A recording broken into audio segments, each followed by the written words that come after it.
critical thinking is a huge part of journalism because I think it kind of goes hand in hand with problem solving, and there's a lot of and kind of analyzing too, and there's a lot of that when you're, even if you already have written your story and you know it's a good story, you still have to even think critically about how to make it fit on the page.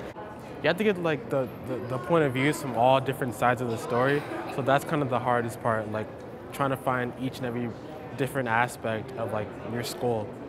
You have to come up with ideas that hold people's attention.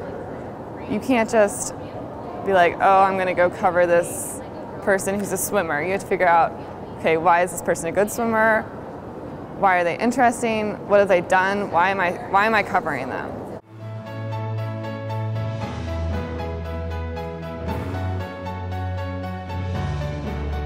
Communicating is a big part of our class.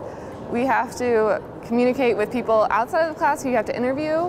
So you have to call people, you have to email people, you have to follow up on people, which is definitely hard in the beginning because it's definitely stepping outside of the comfort zone. I love doing that really kind of mind-bending work, figuring out how to really get your theme at a deeper level. And when I write the theme explanation for our book, really getting to make people think of such the simple theme that we have in a completely different way. It helps to have two different viewpoints on things because if you have a one-sided story, nobody wants to read that either.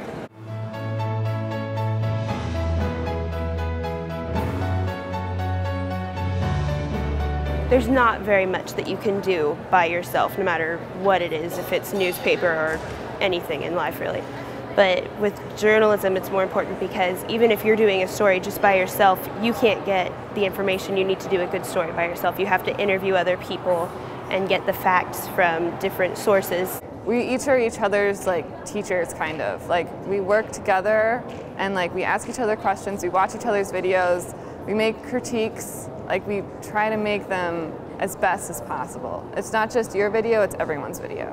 Realizing the strengths that everyone has and giving them the correct job for that topic. So if they're really outgoing and they're going to talk to people, you send them to do the interviews because they don't care if they're going to be interviewing some super intimidating person. They'll just really dig deep. Or if someone's very creative, letting them take a little more of the design leadership and really focusing on that. So it's been it's realizing how you can work together as a staff, not just as an individual.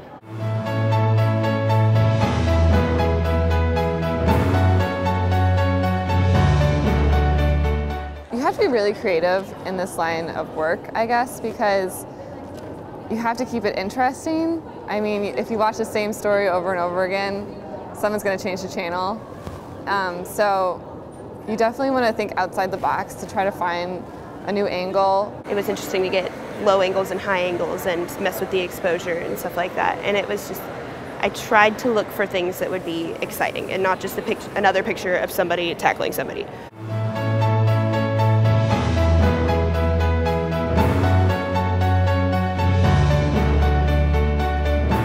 It's different than sports or like honor society. It teaches you more about yourself that like I would never imagine.